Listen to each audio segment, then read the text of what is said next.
tray. We don't have an end table yet because the podcast we haven't started monetizing. Right, of course. Wait, or this is me? Yeah. Oh. Should I move this back? Put these on? Eh? Thank you for my coffee. You're welcome. How is it? Superb. Scoot doo, blabbity blue, scoop dee. Oh yeah. You were saying? Superb. Oh, the way you responded, I thought you were gonna. It looked like you were. There was more? No, it looked like when you go to an in-laws. You know that's always tough. Oh, been there. Have been you? there, hun. And when the missus or the mister cook you a meal, Yeah. and it's your job to be polite, but if you take a sip of something that they make and it's like if it's not good, you have to. Yeah. It's so rich. Yeah, can I see how you would do that? Let's say that you don't want to offend me, but this Okay. coffee. But it won't work because I'll do such a good job. Well, let me see if I could tell. Let me see if you like it. I want all of your intentions to be you don't like it, and we'll have you do it a few times until I could tell. So as if this is really bad. Yeah. Okay. I like that. I can already tell you don't like it. Yeah. Okay. So I have to pretend that I like it. I think that was the perfect amount. Acting's hard. Acting's easy. You know what's tough? Being yourself. Don't I know it? So I wasn't sure if you'd be able to tell, because remind me where you're from. Here. Exactly. But with the headphones, I could hear my voice is a little raspy. Yeah. And the reason is because I was a little under the weather. Now, I know what you're thinking. Well, don't worry. I won't touch anything. Well, please don't. But am I going to get you sick? Here's Classic. my thoughts. Yeah. It has been enough days to where I was comfortable after communicating to my best boy, John DeWalt. I don't know if you know John. Yeah. Who has a baby now. Oh, wow. Congratulations. Mazel tov, Iris. Love that. I was able to be around him and the baby. Oh, then you're fine. If he's letting you around the baby, I actually not to brag, but I hadn't been sick in like 2 years. And then I got a really bad cold a couple weeks ago. And it was shocking to me. I forgot about how. What made you think that telling me that you weren't sick for 2 weeks, I would have thought that 2 was... years. 2 years, excuse me. It's bragging? Yeah, that's just bragging. The strength of my immune system. See, that sounds like it's bragging. Yeah. Well, 2 years, do the math. Okay. Yeah. All that time. Do you think that having a sick voice, because as humans we want to be around pretty, fertile, beautiful, big-breasted people. Right. That people are going to be like, I can't listen to this. Well, it's so sad because for women, people like that. A sick voice. Like when I was sick, people like a like raspy, like, oh no. Because when I had my cold, I talked to my mom on the phone and she was like, God, your voice sounds so sexy. Why is that? Oh, you Because said I had the rasp. And for guys, you don't think that's a case for guys? You don't think that like guys with a little extra rasp, my mom would be like, you sound really good? Yeah, I mean, it's a classically kind of, that whatever that is, Yeah. is a sought after. Yeah, for rasp. guys and girls. Yeah, sure. So you said not to brag, and then you told me, which by the way, that is crazy to go 2 years. But So I used to get common colds, traveling. You know how it is. You get sick. who are you talking to? I know. I'm looking at a real train wreck here. But then I started, with my vitamin C. Vitamin C got did it? religious about it. Vitamin C every day. Lifospheric vitamin C. Shout out to Lifospheric Vitamin C. Would love to get them for free because they're expensive. Sure. Well, I have been working and getting sponsors for a little bit now. If you want to give a 15-second, and I'll tag them and see if we can make it happen. I would love Lifospheric vitamin C. I think they're like pre-Instagram. I don't even think they're online. Siete Foods. I would love some of the grainless chips and tortillas. Wait a minute, that's a different product. Yeah, no, I'm just doing. You're just trying to get stuff. Doing others now. Okay, so what is the product? Who? Oh yeah, Siete. Well, you got to pick one. Okay, I have to edit this. Okay. Siete Foods. SIET. You can't just say the food. You have to do a little commercial for them. Siete Foods. What this is? We're talking about grainless, paleo friendly.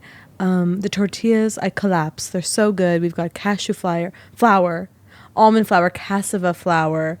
The almond flour tortillas are just unbelievable. What a treat. The tortilla chips. Don't get me started. I won't. In fact, I'm going to stop you. Maybe it's because I'm sick, but I don't want these chips. Yeah. Well, I do. All right.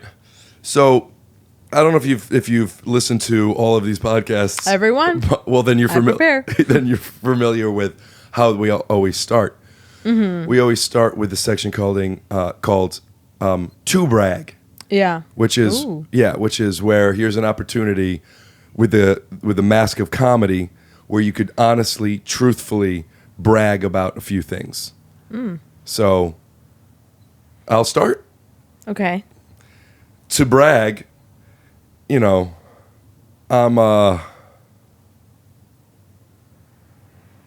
a great basketball player. Uh-huh.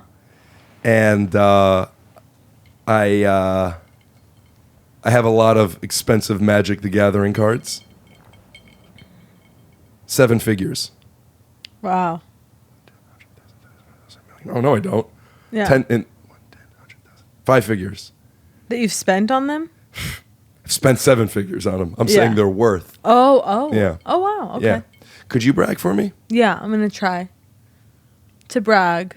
I mean, I already bragged about my immune system. Yeah, but I'm talking real brags. I'm talking career brags, ex-lover brags, future lover brags.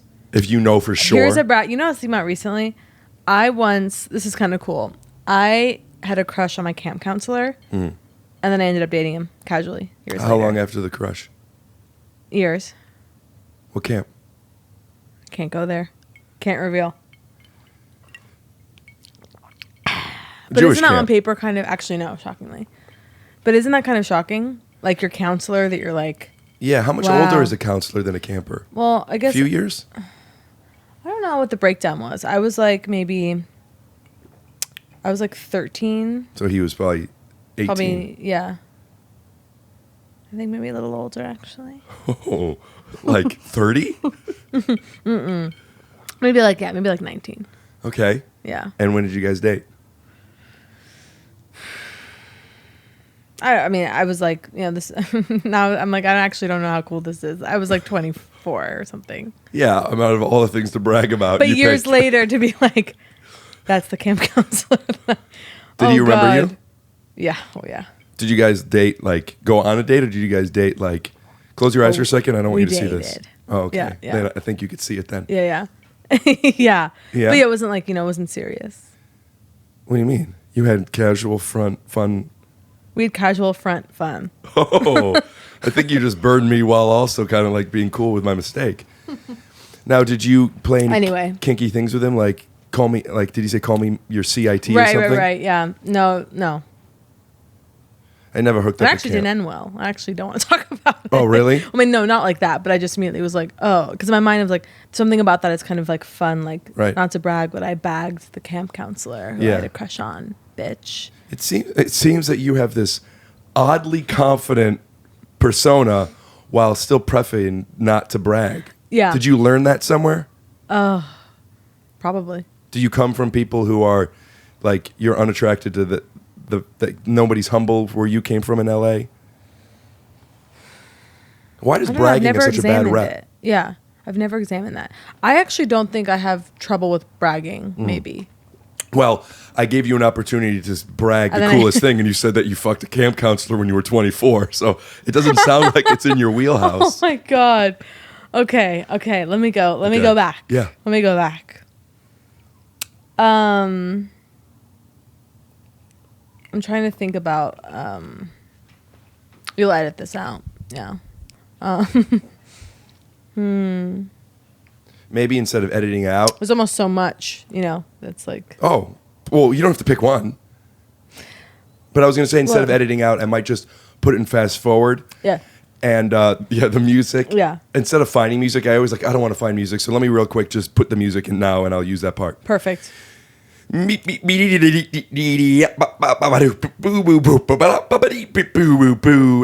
now. And then I'll chop that in. Got it. Okay. I'm a pretty good cook. Oh, you do suck at bragging. I know. Here, I'll give you some topics. Okay. A lot of girls like to brag about how many guys they've slept with, for example. Oh, that's cool. Yeah. Yeah. So, have you slept with over or under 150 guys? Way under. Way under. Yeah. Not after this podcast comes out. Whoa. Oh, jinx. I never know when to say jinx. Yeah. I don't think that's when. When do you say it? Isn't it when you say the same thing? Jinx. I forced a joke there, and when I do that and I'm conscious of it, I get hot. Yeah. Does that ever happen to you? Yeah. And you felt like it wasn't going to work, and then it didn't. I know how it could have worked. I'm not telling. Okay, well, we'll see. So we still have time. I actually would like to ask that question to you as somebody who is, I'm speaking for you, and correct me if I'm wrong. Great. But if I'm right, applaud me. Okay. Okay? Okay. People don't know when you're joking and when you're serious in your real life. No. Really? No. People always know. Yeah. You figured out the formula. Yeah, I don't think I don't get that thing. Actually, I think because, we don't know each other well, right? So I think people, like people in I guess sometimes people are like, oh, I don't know if you're kidding or whatever. Like, sure. So maybe that's like an early, like when you don't really know someone thing. That's what I mean. I don't mean like your mom, but I'm saying you meet people throughout life and they're like unsure of the intention behind a joke. I guess, I guess. I mean, that face you made kind of defined it for me, though. Which face? When you said, I'm like, oh, she's probably being serious. I don't know. I guess that does happen. Yeah, it doesn't feel like that's super common, but yeah, sure. I first met you at a restaurant in Santa Monica, I think. I don't know if you remember. I know. Where was that? On Pico. Must have been on Pico. Yeah. Okay. Yeah. And I remember before you came into the restaurant, at the time we shared a stand-up agent. Yeah. And drama. Was I very late? I don't know if you were very late or we just got there on time. Okay. But probably both. Yeah. But yeah, you got there. I mean, maybe you already said I'm only going to come toward the end. I think that's what it was. I don't recall any like, this girl's funny, but fuck is she late. Yeah. But the shout out to Andrew Skigney, by the way. I'm not sure if you're still with Andrew. Yeah, love him. Does he ever know when you're joking and serious? Yeah, he knows. Good. He must have not known for me. We haven't worked together in a while. Very serious. Okay. And he talked you up so much. Oh. So much. Yeah. And then when you got there, you were so funny. But like all of your jokes were very... I literally had never met you. Yeah. And had he not told me how funny you were... Yeah. I wonder if I would have just thought this girl's just... kind of, Yeah, was I just being... You were just being weird. Yeah. Like in the best, funniest way. Yeah. Sure. In a way that I kind of am a lot, but don't get the same response. God, I wish I had footage of how I was behaving. I actually do have it on tape, and we're going to put it up right here. I would... I really would love to see it. Yeah, and then like the amount of conversations that we've had... I know that we've had multiple, but the only one-on-one that I remember was at Just for Laughs. Yes, in the Montreal, in the lobby. Jinx. And I was just blown away by how funny you were. But also, I watched people kind of came around. It's the lobby. A lot of people are there, and I saw people not knowing if we were joking or if we weren't. Because we were having like a serious conversation. We were having a serious conversation, but there were hella bits in between. Yeah, them. sure. Yeah, we were talking relationship stuff. stuff. Yeah, we were going through everything. Lots of bits. And I just clocked that, and I guess that's why I ask. It's, because I get that problem a lot. I just thought, maybe people don't know. Like, are you being serious right now? Are you being genuine? Is this a joke or whatever? Yeah. What's your best joke? Can you imagine if I actually... Okay, glad you asked. It's possible to answer that, isn't it? Impossible? Yeah. Oh, yeah, of course. Has anyone ever answered? Brent Morin. Yeah. Brent Morin could do it. Yeah. Brent Morin could tell a joke. And I've always noticed that. I don't know if that's because he has jokes that you could do that for. Right. Or if he's just confident or arrogant or whatever it is. But you could tell him to do a joke and he'll do it. And I can't. Yeah. Absolutely not. You're very performance based too, though. Yeah. Do your jokes work if they're just written down? I've got a couple, but for the most part, that's not really my trade. Do you have any clips that I could throw up here so people could see? Nope. Do you really not? I'm clipless. Are you clipless? There's literally not a single clip that I would ever send you to be like, this represents my stand-up. There's some clips online. I always am terrified to search like I recently was like, I should just like search my name into YouTube just to see what's coming up here. And there's weird stuff of like somebody filmed like in the back of a room in like 1982, like just weird You've been stuff. doing this for a long time. Long time, doll. Okay. And then there's some stuff that's like fine, but that's so old that I don't even feel connected to it anymore. Like something from like Meltdown, you know, the show like 8 years ago or something. So no, I'm hoping. I did do a special recently, Brag. Mm-hmm. So that should be out soon, Brag. Well, where is it coming? It's Netflix. It's one of those things that's like, it's complicated, but it Finding should a be coming home. out. Yeah, yeah. You know when? I guess you don't. No, I don't know. Powerless. Are you proud of it? Very. As proud as I possibly could be for my own. Like, I'm never going to watch myself do stand-up and be like, God damn, look at me go. You know what I mean? So I'm as happy with it as I could be. Bo Burnham directed it. It looks great. He's amazing. Did an amazing job. Yeah. Feel very lucky, blah, blah, blah. Blah, blah, blah. Blah, blah. Where'd you film it? A huge theater called UCB Franklin. Big. What is that, Yeah. 250? Less. It's like a small black box. I really love that space. It's just like a round. Used to be on Franklin is less than 250 people. Definitely. I think it's like barely 200 it can fit. Jinx. Yeah. This is probably, I know the answer to this, and it's going to be yes. Can I get a little teaser and throw it in here? One joke? No. You don't want to get the people ready? No. Are you going to do promotion for it? Oh yeah, I'm gonna do huge teasers. There's no teaser. You'll just have to wait for it. What if we did this? What if we put a little effect on you and changed the voice? In fact, bleeped over all of it or put music over all of it. Uh-huh. Would you do a joke now that they won't be able to hear, but they'll be able to see the energy of? Oh, That right. you did? Does that make sense? Right. Also, just so you know, cut it out. Sincerely, I will. No one will hear any of this. So say whatever you want, but I would love to put in a little you doing the physicality of. You know what I mean? Yeah, sure. I mean, just like a. Yeah, but you have to move your mouth a little bit.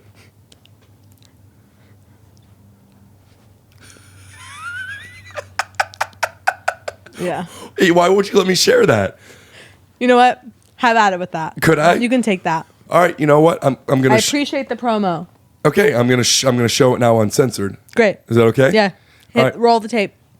And will you give us to camera a snap and we're back and explain to me the inspiration behind that joke? Yeah. And we're back from that.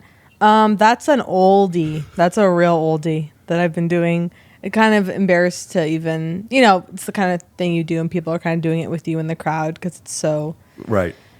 known by, I'm not a household name, but I have a small, loyal following. And so those people, know that stuff. If you were to condense that joke down into something that could fit on a T-shirt, and I Yeah. will be selling that T-shirt exclusively for 1 week, Yeah. check out the link here, Right. which is just rickglassman.com. Thank you. Yeah. What would it say on that shirt? One word you said? No, just something you can fit on a shirt, a sentence, a phrase. Oh, yeah. Because there's a Probably lot to choose all from. aboard, Yes. because of the, yeah. All right. Aboard? Yeah. So if you guys want to pick up an all aboard shirt, I'll Yeah. be selling them for 7 days. They will be at probably $35. I know it's expensive, but like I said, I would actually, for you, do 30. Drop it down. No, I'm saying I'm the one making these shirts. They cost me like mid-20s. They're Oh. really expensive for me to make these shirts to sell to people. Right. No, I didn't realize that you'd be making them and selling them. Yeah. Part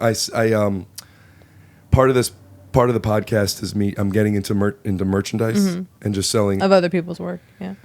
Well, I mean, I'll put your name on it Okay. and a little picture of you. Do I have That's your going to cost more. Do I have your permission to put a picture of you on this I T-shirt would for 7 want days? to clear it first. Yeah, well, of course. Yeah. Of course you could clear Yeah. it. Could you just look to camera and smile for the picture I'll use? Well, How many options do you want to give? I want to do like, and then kind of like a full front. Do you want to do something that kind of symbolizes the all aboard? Yeah, probably. Was the hat? Here's what's going to happen. I'm going to make that shirt. It's going to take me so long to put together. Yeah. And I'm going to sell 2 of them. And I'm going to laugh. And I'll split the profits with you? Sure. I make a little over $5 a shirt. Cool. Yeah. Very cool. Love that. Can we get into a little bit of an interview section? Mm-hmm. Yeah. How many guys have you been with? Let's see. Why is that such a tacky question? I understand it is a tacky question. Right. Why is it tacky? Well, I mean, do I have to go into the historicity of what it means to be a whore in this nation? Well, isn't it tacky for guys to talk about too? Yeah, I guess so. Why is sexual, like, too few, Right. you're a dork. Right. Too many, yeah, but And I it's can't like marry trouble. him. Yeah, right. What's the perfect number, and why do you think we've decided I actually this? haven't done a countdown in a while. Let's do that now. I'll put the music up. I mean, it's under. I mean, yeah. Why is it so? I don't know. It's also just. Isn't it kind of boring? No. Really? No. Also, please, I'm not truly I mean, whatever your number is, I'm sure it's more than being a dog. Yeah. It's that perfect number of like she had her fun, She knows what she's doing. but she's not, she's not, lost. Yeah, what does that mean? You have too much sex, you're lost? No, absolutely not. Trust me. I wish I were like at like the 65 mark. That's the number. That's cool. That's like, whoa. You're 65. fun. 65 feels like a lot. That's a lot, I guess. Yeah. 65 feels like a lot, but I was in a relationship with a girl once. And at the time, I had had sex with 16 girls, and Yeah. I know this. I remember Yeah. this. And I didn't ask her, but through whatever conversation came up, Yeah. she told me that she had slept with 30 guys. Yeah. And it bothered me. I was never Interesting. jealous before Yeah, that. yeah. Oh, it made you jealous. Yeah, I was jealous. I didn't think Yeah. that she was lost. Yeah. I didn't know what it was, but Yeah. it bothered me. And I ended up talking about this in therapy, and my hypothesis that I didn't know if it was true or not, but what I was figuring was she's cooler than me. Right. Of course. And if I had slept with more girls, it wouldn't be an issue. Yeah. So I actually, I mean, this is kind of dark, but I gave myself homework to sleep with people. Wow. To see that if- is dark. Yeah. And what I found was sleeping with more people didn't make me think that her number was any different, Yeah. but knowing that that wasn't the issue made me feel better. Wow. So I guess what I'm saying is if anybody out there's in a relationship and they're feeling jealous, you should just fuck more people. Right. But within that, I started to question and not find many answers to why what happened before meeting somebody, because I'm not triggered by that anymore. I've been with people who've been with way more guys than that I'm since. just laughing that I'm like 65 for me would be cool. 65 seems, I don't know, that still seems high. Yeah, I guess so. Why? 65's a lot, I guess. Would you, you're not in a relationship now, right? Yeah. Yeah, you are. Oh, yeah. Do you know how many guys he slept with? How many girls that he slept with, or either? Actually, no. Do you care? No. Do you not want to know, or do you, I think we've talked. I'm trying to remember. I mean, I don't like know his number or something like that. But I have like a general understanding of like, oh yeah, like, you had your fun, whatever. But like, how? From stories that he's told? yeah, I beg for stories. You beg for Yeah. stories. Personal detail stories. Yeah. Can you share any stories that you've gotten? I want to know these things so much No, I can't. because they're his. Yeah. And does he want to know your stories? No. Because it would hurt him. Yeah, I think it is like a gendered thing. Like I feel like men, like I'm like, oh my God, tell me everything. But that's just not the way. Why do you want to know? Because I'm a pervert. Is that really why? Yeah, sure. It kind of gets you going a little bit? Yeah. And it's okay because it happened before. Yeah, I'm really not. I'm sure there are things that could make me like jealous, but I really am not like jealous. Have you ever been jealous? Like about like romantically about. Yeah. Yeah. Trying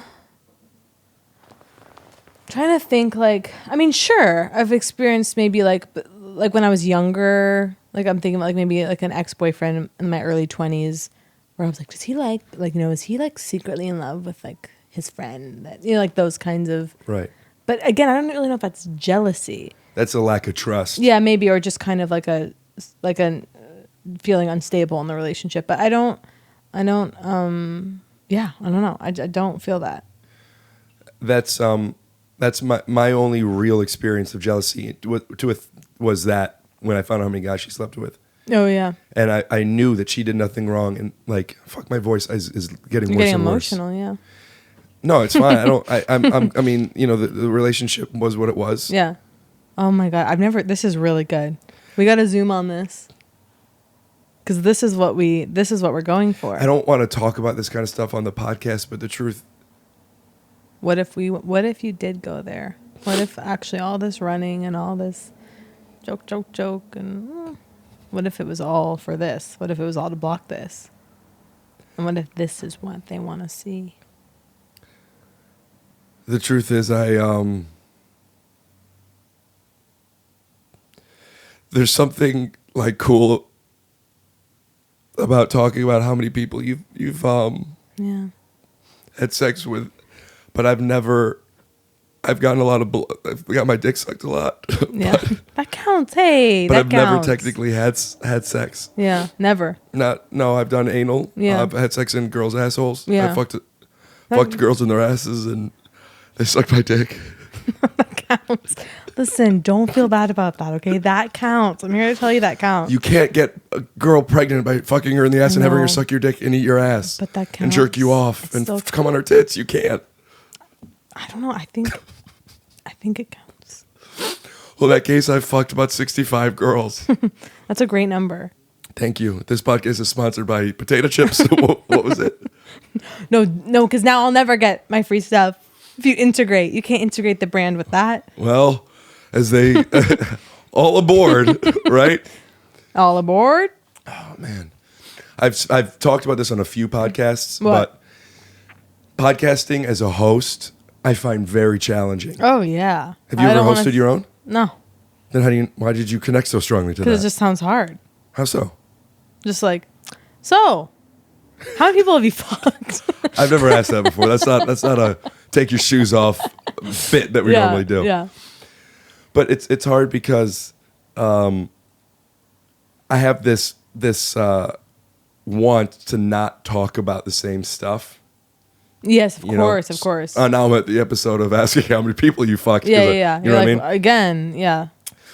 And then I get hot Yeah. during it too, because Yeah. you know what I mean? Of course.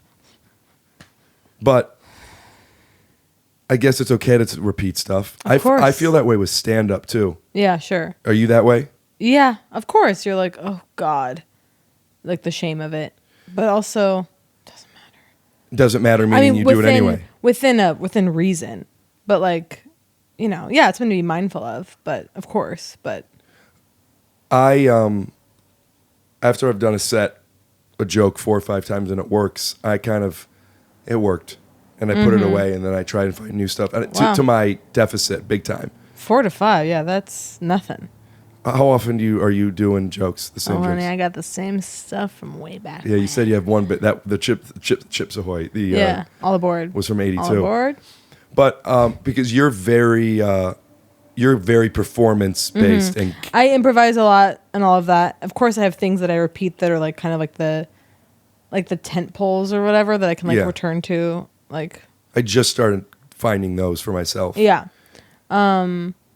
But yeah, I mean, I don't know. Yeah, you should obviously like change and grow and like get rid of your stuff. But What about when you're not in that mood? well, that's what I just faced because I was just doing shows and I felt like I said I did the special and that's that weird things that's not out yet. So I'm like really excited. Like I did that special and there were things in there that I was like, I can't wait to like never tell this again, right? Or like I can't wait just to have it be done. Because you've done them so much. Yeah, or just like you're over it. You're just like, ugh, it's not Do you still think they're exciting funny? anymore. Yeah, sure. But I don't know. It's hard to answer that question. You're like, oh, okay, like just you're over it. Right. But then it's not out yet, so I've kind of been like, well, I guess I can still do that stuff. Like, you know what I mean? Like I just did shows in Toronto. And I'm like, well, if the special were out, then I'd be like, okay, well, I can't do that stuff. But I was like, oh, I can still kind of get some mileage from this shit. Do you have what you're going to do once it comes out? Because when you have to do an hour, you have to start from scratch. Yeah, exactly. I mean, I have, sure, I have some Yeah. new stuff, but I'm not like my new hour. It's been 5 months. Like, no, How long were you working on this special? 14 years. Oh, this is your first special. I mean, yeah. Oh, that's very cool. Sure, Congrats. yeah. Thank you. It's an unfinished special. What does that mean? I just mean that like I was really allergic to the idea of like something like the special. Like, here it is. You tried this stuff. You've fine-tuned it. You've moved the words exactly where they have to. Like, for me, I feel like there's things in my special that are improvised. Like, there are things like it's like more kind of messy, which is like more true to who I actually am. Did you do 2? Uh-huh. And you picked pieces from both? Yeah, this is mostly the second one, which I think is common. You said that improvising, you feel that that's where you shine? Yeah, well, that's like where how I like write. Like things that I end up repeating 9 out of 10 times came out of improvising. Yeah. Yeah. But do you feel that when it's new to you, not that it's better words, not that it's a better joke, but when you're improvising, you're part of the audience too. Yes, you're hearing that's valuable. That's more, I think, that's something that's exciting to watch. Yeah, and to do. Yeah, so let's say you improvise a joke and it's funny, and then you make it tighter. Some would say that now that it's tighter, that's the better version. I find that there's something so special about that first improvised thing that translates, at least subconsciously, to the audience. Yeah. That I kind of don't like the polished, and that's what I meant before, where I'm repeating stuff where I feel like it may get in my way. Right. Where's that to you? That middle line of, I want to give them something special, but also it needs to be like like a living thing. Yeah, I mean, I think that's the line that ideally you want to be walking like right down the middle of, like giving them enough of a show and being like generous and being like, well, here's good stuff, or here's stuff that is gonna work, but also not having it feel canned and rehearsed and kind of dead. Do you watch? Not that I don't. I mean, I have like respect for people that like have their stuff, and it's like maybe you see 3 shows and they're almost word identical. Yeah. Like I, of course. But that's just not your skill set. Yeah, I like love that, but that's just like kind of not me. Not to say that I don't repeat things. I absolutely do. Right. But I don't feel that's like my strong suit, per se. I've been doing it for 12 years now, and every time I go up, I feel like I've done this before, like stand up, not the set, but I don't know what I'm doing. Yeah, same. But I think that's so common, don't you? I love that you say that, but most of my peers, they have, like I say to Brent, tell a joke. Yeah. I've heard that joke. Yeah. That he changes a little bit, but no, I've been, I don't know if it's criticized or been given advice from my friends that why don't you do this thing more? And I can't, I mean, to say I can't, I mean, I've tried it. I'm not present. Yeah. It's not special. Yeah. And not that I need to be so special, but I need to be so special. Yeah. You know what I mean? Yeah. And I don't know if I know many comedians other than you. I'm sure I do. Off the top of my head, I can't think of anybody other than you that is that thing that I'm talking about. You have this thing that, like, you're an improviser who does stand-up. Mm-hmm. Well, I'm not trained, so I want to be clear. At improvisation? I mean, I don't do improv. No, the energy. Do you hate improv? Absolutely not. I such love a it. fucking I'm so bad nerd at it, that I'm like, I just mean that, yeah. But you have, I mean, you're I arrived at improvising through stand-up. Yeah, and you do your characters and your faces, and it's you're so big in the best, totally. most fun way, where, and I feel like I'm so big in a way. It's like, Rick, relax. But for whatever reason, when you come late to the place on Pico, or you having your tent poles, you're able to turn the big on. Yeah. I don't know what I'm seeking. I guess I'm actually personally asking, I don't know if I'm asking advice or a question here, but when I feel funny, for right or wrong, I'm invincible. I'll go up on stage, and if I'm the funniest person in the world, I cannot control. I don't think it's a confidence thing. I think it's just being tapped in. Yeah. And what you do, you have to be tapped into it. Yes. So how could you do 2 shows for your special that is a culmination of 14 years of work? Yeah. And end up being tapped in at least to the second show? I know. It's a nightmare. I mean, the stress of that. That's why also I think I resisted, like how I say don't have clips online. I've resisted for so long because I'm like, it doesn't. And I'm also, well, no, it's not even that. Just like, it's not the thing. Like, stand up is live. Like, not to Yes, say there isn't yes. incredible recorded stand-up. Of course there is. But it's very live, and I feel particularly live. Not Same. that there's things that can't translate, but it's not the thing. And so I felt really resistant and nervous about a special because I was like, well, this isn't going to work. And Because they're not in the room. yeah, or something. Is Yeah. that why you picked such an intimate room? Were you trying to capture it?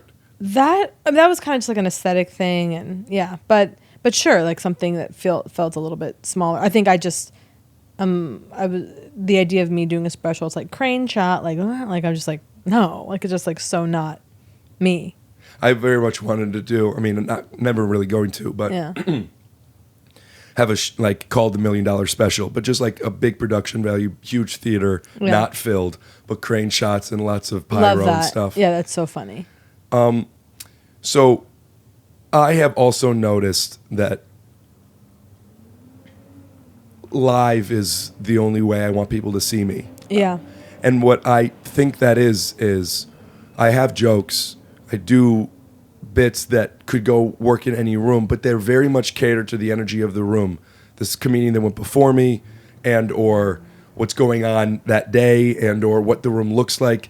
I like manipulating the energy. I like people thinking I'm nervous at the beginning, or playing with expectation, and I don't think that translates live. yeah, to a film.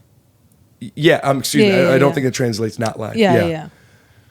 So then I've thought about how do you capture that live. I've like recorded a lot of sets, not to put out, but to watch that. Yeah. And at one point I Ugh. thought tight shot, like had my friends come in and what if it's Close. tight shots? Yeah. And not just shots of the audience, but particular reaction shots that cater to showing the arc of their opinion of me. You know what I mean? And showing all that. And one, I couldn't successfully, I mean, I just have friends with cameras and no lighting. I can't successfully do that. And two, what I saw was it still doesn't work. I have a set where every now and then I feel like crushed, like, oh, this is why I do stand up. Yeah. And I've got a few of them on tape, and then I watch it, and I just, what the Oh, fuck it's the is worst. Watching yourself is a nightmare. I don't do it. Just for the stand-up. longest I'd ever watched myself was when I watched, like, when I did, like, recorded the 2 shows, and I had to obviously watch them both to pull out my favorite moments or whatever. And I had never watched myself perform for an hour. I was like, that's it? I was like, oh, Jesus. I was like, so that's the thing that I'm doing. Wow. It's a nightmare. Do you feel that way when you watch your acting work? No, I'm floored. No, I Sincerely? can watch myself act. I enjoy watching myself. Same. Like, it's like interesting, or I'm like, oh, there's things I can learn maybe, or it's like fun. It's not as personal Because someone else wrote it, or because you're not talking for about everything. yourself? Yeah, all of it. Yeah, if it's your stand-up, it's like, well, that's literally the best that you've got in your Right. own. It's your own creation. I love hearing you say that. Yeah. Do you get validated more, like, your praise that you get, is it more for stand-up or acting? The praise that I get. Like when people say, I love you and this, or I love this thing, and strangers, tweets. To be honest, people, I mean, I just haven't really acted in enough stuff that I think it's like I'm known from like a specific role or something. I would say, I feel like people know me mostly from my stand-up. I think because I like pop on to little things, Yeah. or like videos I make with John Early, who's my collaborator. Who's so funny. Yeah. So like, We'll put up a clip of him here. yeah. So yeah, I don't know. I don't really notice. Does he like your stand-up? No. Does he not? Of course he does. Yeah. I have champions, friends, and I have friends who I feel like they don't respect what I do. Oh, you can't be with those people. I've started to realize You can't that. be around I know. those people. No way. Have you had experience with that, where there's people that think what you do is cheap, or is that not something, or hacky? Sure, or maybe not there's people good that enough? but like I would never spend time with those people because I'm like, well, it's me, then you don't like me. Yeah, No. Yeah, You got to get out of there. yeah. Well, I it took me a while to realize that. Yeah. It took me a little bit to realize of. It's so painful. Spending time with someone and they're like, yeah, what you do. Well, these people haven't said You can to just me. sense it. I just like, yeah, I still am not sure that's what it is. Yeah. And I've had conversations, but there's only so much transparency someone's willing to give. Yeah. And yeah, and once that happened, then it's bigger than stand up. If Yeah. somebody doesn't like something I do, if somebody doesn't think I'm a good basketball player, I don't feel that's I gonna- don't think you're a good basketball player. You haven't by the way. seen, and I'm going to cut to a clip. Okay. Okay. It doesn't affect I don't think they're judging my character or my soul. Yeah. Stand up, like you said, there's something so personal about it. Yeah. I'm not talking about my childhood most of the time. It's like trying to be beautiful and someone being like, you're ugly. Yeah, it's self-worth. It's like, well, because also it's like there's so much effort. It's like you're really trying. You're trying up there. Yeah. So brutally you're trying. And if someone's like, no, it's not doing it, it's really painful. Is there anything you've tried as hard at any point in your life? No. Stand up is 100%. Yeah. Same. And I'm so lazy. Yeah. Are you saying do you still feel you put in the work? I have to believe that I do, even though it feels Fuck, I want to show show it so bad. my special. All we have is, I mean, yeah. There's nothing. You're gonna have to wait for the special, folks. Please watch it. Please Yeah. watch it. It'll be out probably in 7 months. If I'm lucky. People live in LA. Do you post shows? Do I post? Do you shows? post where your shows will be? Yeah. Yeah, I have a website. Put it up here. kateberlant.com. Yeah, just this knowing you and what you're telling me, and also feeling personal to this idea. Like this is awesome. Yeah. And I want people that are watching it to know what you do for Thank you. for them to still think that you're like, this is it. You know, I mean, it's so nice to hear that. But you said you have to believe you put in the work. That makes me feel like you probably don't put in as much time as you think you could. Yeah, of course. Of course. Like I said, I relate to being like, I think of myself as kind of like lazy and undisciplined, but then sometimes I have to look at myself. Jinx. I have to like be like kind to myself and be like, no, you actually like do work. Like you Right. put in, like for me, I guess because writing for me and all of it is so built into performing. So I just can't go that much time without performing a lot. Like that's when I start to feel. If you're performing something other than stand up, is that performing still? Or No, I'm talking about stand up. Like I have to feel like how many times a week you go up? Oh, well, that's the thing. I don't like, for example, I was kind of going crazy touring around, right? Trying to like get into like a headspace for my special. And then I did it. And then I had like some tour dates, but then I just kind of truly like this summer, I just kind of took off. I mean, I had a couple shows, but I really wasn't performing Because you don't and I wanna got burn out. depressed. Or yeah, Oh. I actually felt like kind of I'm an anxious person and a very obsessive person, but I'm lucky. I don't really, depression isn't like my usual. But I did get kind of into this like depression, and it was like so obvious. I was like, oh, and then I went and did a week of shows, and I was like, oh yeah, I just like hadn't performed. So you learned you were depressed, you didn't know why, and then you figured it I out. kind of knew why. I was like, oh, I don't want to get on stage. Like I felt this like resistance to it. Why didn't you want to go on stage? I think I was just, again, bored, feeling this kind of thing of like, what am I going to do next? Like I need to like, just after doing something like a special, I mean, like, okay, well, like what's next? Like what's So like, when you the said summer, new- that's what you meant. You meant you went on tour, you did a lot, then you filmed your special, and Yeah. then you took off. Yes. And stopped. Yeah. And so that kind of time off, which I'm also a huge, like, I think it's really important to take time off. Mm-hmm. And like, I don't, I don't think that just any show I don't think doing a show is just inherently productive necessarily. Yeah, we're in a culture, stand-up community-wise, where everyone, especially like the first 5 years, I remember it was like you got 30 spots every month. Yeah. You know, I mean, in New York, which is like where I like started, it was like, it's all about the idea of like you had to pack in 3 shows a night and for fucking Right. 5 years. and then hearing people say that, it did make me feel like, am I not Yeah. doing what I'm supposed to? I remember I always felt that way. I had a conversation with Gerard Carmichael, and he said this idea that people have of like, I got to get up X times a night or a week, I think is different for every type of person. Yeah. And that's the first time that's when I accepted that, oh, Totally. I can't like doing, I mean, you do when you're on the road, but doing 2 shows and even 2 shows a Yeah. night. Oh. I gave it to you already. Yeah. I can't do it again. Yeah, totally. So I've allowed myself to believe that 3, when I'm not on the road, which I barely am anyway, 3-4 nights a week is a lot. Yes. When I used to feel like I needed, like, fuck, I only did 6 this week. I got to do an Oh, open mic. God. No. Gerard's a producer on my special, by the way, brag. Yeah. Oh, because he works with Bo a lot too. Mm-hmm.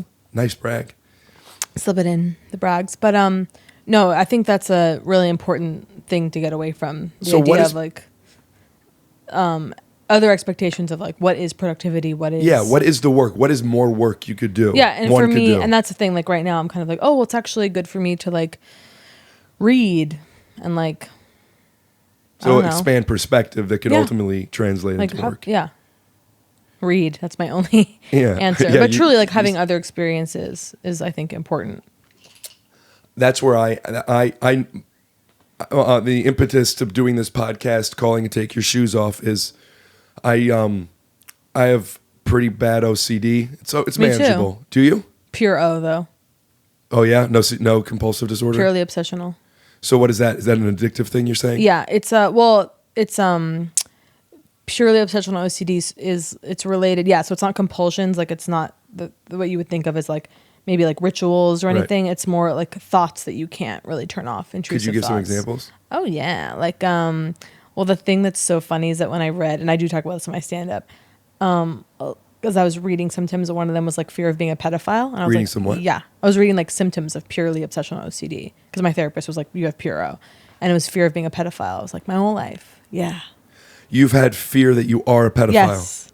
because you've looked at young people and thought, "I get it." No, like who knows? Just like the fear that I would like accidentally like fuck a kid. Oh, just the idea that this might happen. Like maybe, well, yeah, like I'm probably like I'm a pedophile, or like being like that you're gonna like do something awful, like inappropriate sexual thoughts is a big one, and then also violent, like I was like walking, like my friend was pregnant and we're like walking around a lot, like on hikes, and I was like, am I gonna push her off this cliff? Because you realize that's a possibility, so now you're obsessively thinking Yeah, about and it. it's like, of course I'm not going to do that. Of course I'm not going to have sex with a child. It's like, but you can get in those, and then so that's like part of it. It's also They're all negative. Yeah. Where's the positive obsessive? Oh, I mean that's not in it. There's no positive? No. That sounds like mania. Right. But it's more yeah, and then of course just like anxiety stuff of like death stuff and kind of like not being able to get off a thought, and then hyper indecision, being like which one, there's a right Yeah. choice, and if I just think enough about it, I'll come to the right decision, which is like very hard for me. That's like the work I'm doing right now is being like, you can't Right. think enough about the thing and then that will That solve was it. one for me for a bit. Yeah. It's like you just have to live your life. The idea of indecision is the worst decision as a literal like rule has helped me out when I catch myself.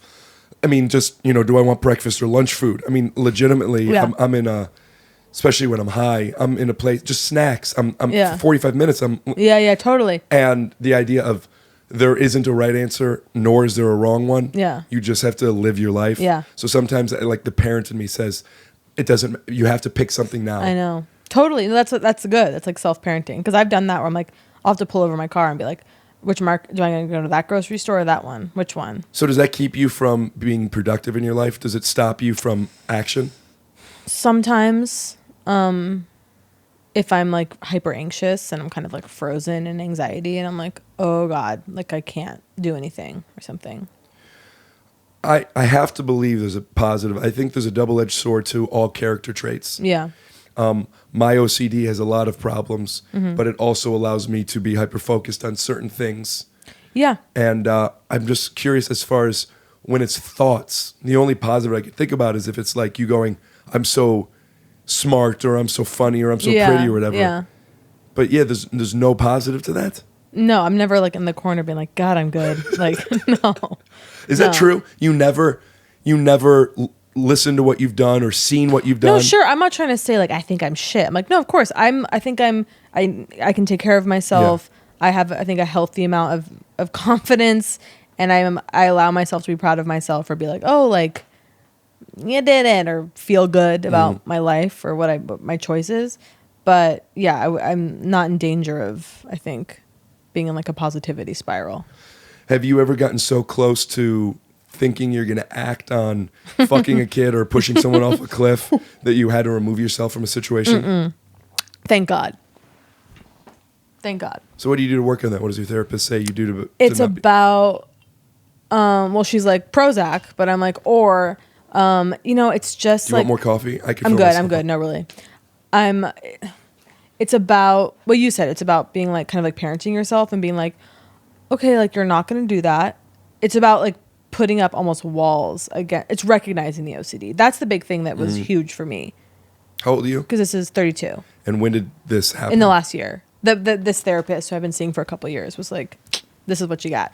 And so the awareness of it is hugely helpful, because then instead in the past I would just kind of be like on a loop and I'd be like, and it would just cause a lot of anxiety. And now I can be like, oh, I'm on a loop right now. And it's amazing how just recognizing that is so helpful. And you recognize it because now the patterns have established themselves to you? Yeah, because I just like stepping outside and being like, this isn't real. Like, this is OCD. Uh-huh. That helps me a lot. And like having like a sense of humor, like being like, huh, isn't that funny? Like, I can't stop thinking about that or something. Like, just recognizing it. This is a corny question, but why are you funny? You had this obsessive stuff as a kid? Yeah. My OCD was so bad that I had to find bits to either make what I was doing okay or hide them from people. What do you mean? I used to have one where I skipped. Mm-hmm. You can't just skip. Like, Right, I don't mean while right. I'm walking. I mean just Yeah. while I'm standing there. Yeah, totally. So I would hold that in yeah. until I had to basically, like, I had a shit and I'm not going to go to the bathroom to the last second type of thing. Yeah. And then I would have to leave, and to leave, I would go, all right, man, I'll see you later. And I would kind of like skip out, like, because it's like when you walk upstairs, you jump two at a time. It's not weird. People don't know you Yeah. have to do it. Yeah, totally. So I would either find ways of doing that, or, and I've talked about this on a podcast, but saying, when someone would say, how you doing? Mm-hmm. When someone says that, Yeah. they make, the obligation to say how you doing back feels like I'm lying to you. Uh-huh. What I'm going to say to you isn't the truth. Mm-hmm. I don't want to have to think of the things that would be the truth. There's no win here. So the only thing I could do is say, I don't like that question, and I don't want you to ask it to me anymore. But to do that without finding a joke is just shitty. Right. So I have to go, when someone says, how you doing? I would have to, oh, how you doing? This is what you do when you meet people. And not that it's funny, Yeah. but at least it's not aggressive. Right. I would have to find a lot of bits to make to feel safe in either communicating things I needed to or hiding things. Yeah. I'm curious if your obsession made you, like I said, you're very big in a way that I connect to very much. Yeah. That could cover up a lot of things. Yeah. And I'm curious if you're aware of any times as a kid you used that as a tool. Yeah, I mean, I think I probably used it as a tool to just maybe like break through anxiety, or just like just do something like, yeah, do something big, do something like physical. I definitely had a lot of energy. Were you included as a kid? Did you have friends? Yeah. Yeah. Not to brag. A lot of friends. Did they think you were funny? Yeah, I mean, I was always like the clown. Did you have Always. self-worth in that? Did you want to be funny? Did you want to win class clown? Yes. I mean, that was like that's always been like my identity. Right. So when I think it's like so simple. I just like wanted attention. Like, I just really wanted attention. You said wanted. Is Wanted. that not anymore?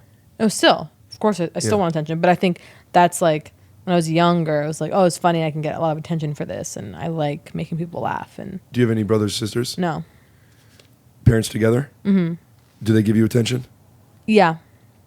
But I mean, I think when I was younger, I think, I mean, you know, the therapy version of me is like, I wanted my dad's attention, you know, which I think is like valid. Like, Yeah. even that you made a joke to communicate to me. Yeah. Is that a weird thing to say without just telling it to me?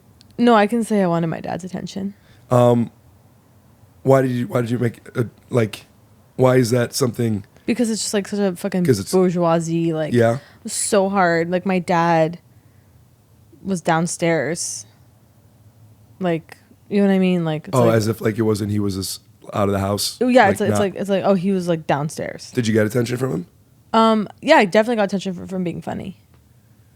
My mom applauded every bowel movement I made. Yeah, same. That's like my mom is like very. You feel like you didn't have to earn it with your mom. You just got it. Yeah. You had earned it with your dad? Yeah. I felt that way. Yeah. Because, well, love and attention is different. I felt like intellectually, I was like, I know that he loves me, but there's a difference between knowing that and like behavior. When you meet a guy that you like, I know you're in a relationship. I'm with, past that now. But before that, what's more important? He thinks you're pretty or he thinks you're funny? Oh, God.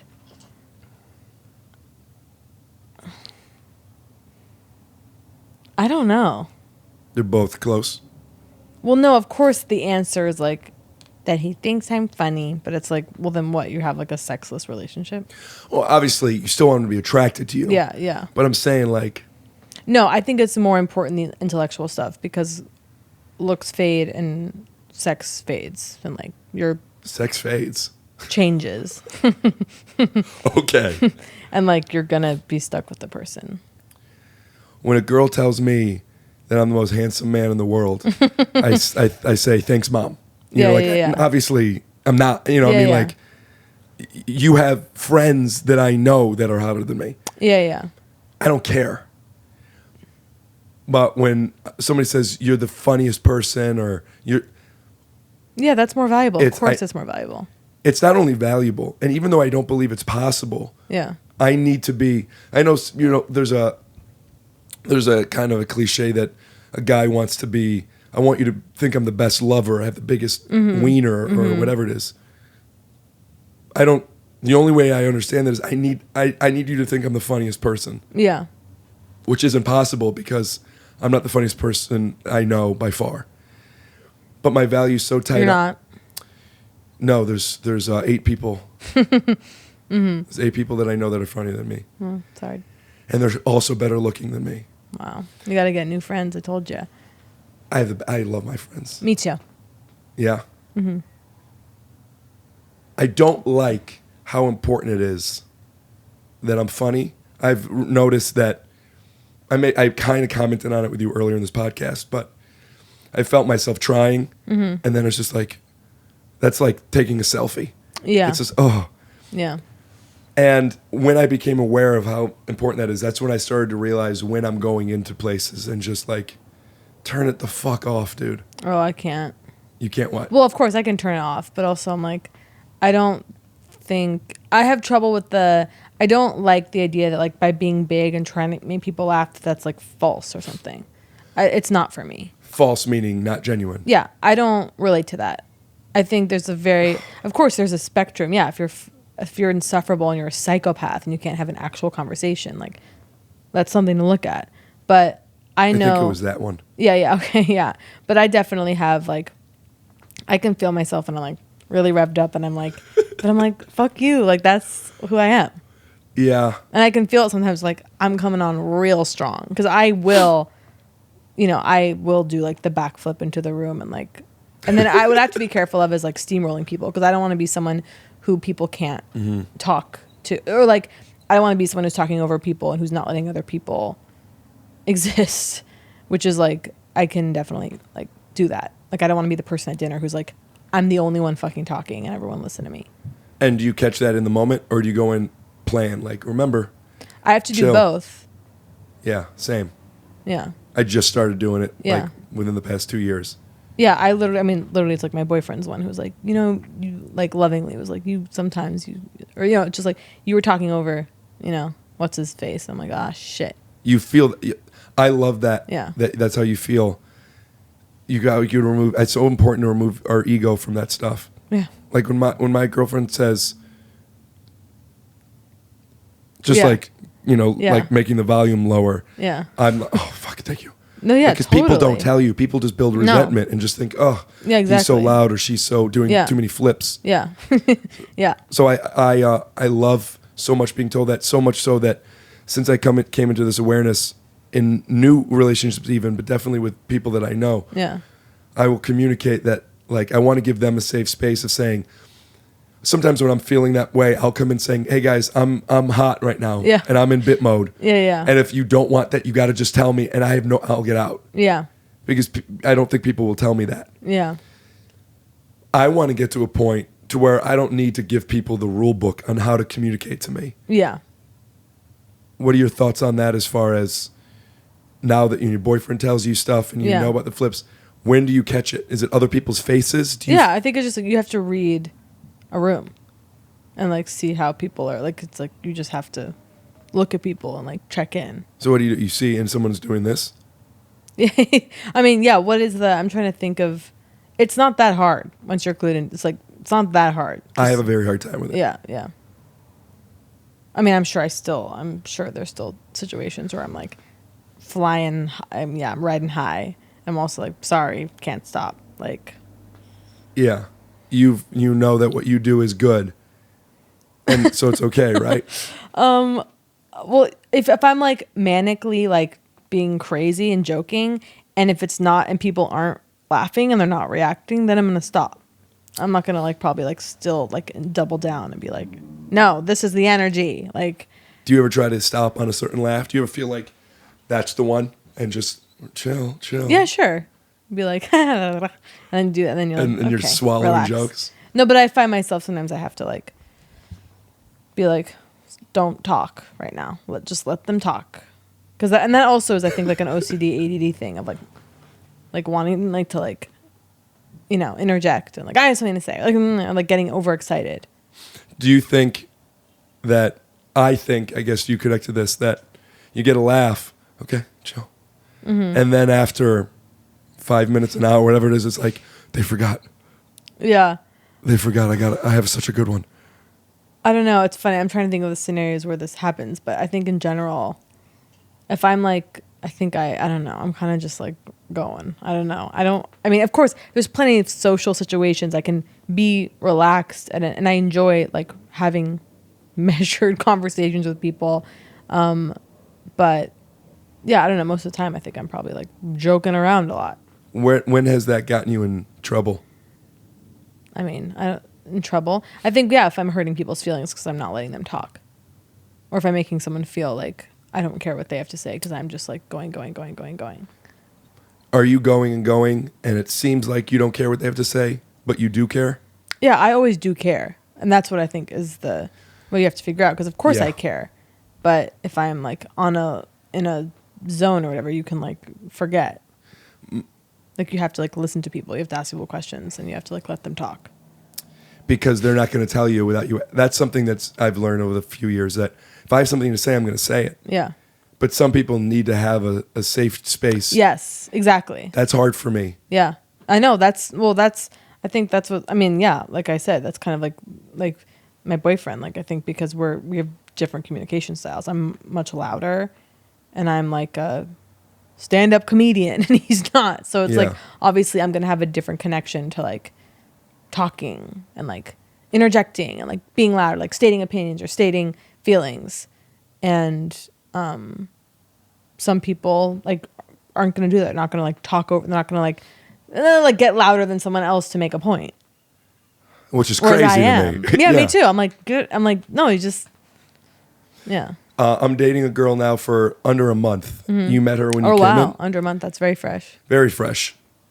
It's a wild story that I don't want to tell now because it's a little long and I don't have the voice and who gives a fuck. Yeah. But what was the word you used? Tent poles? Uh-huh.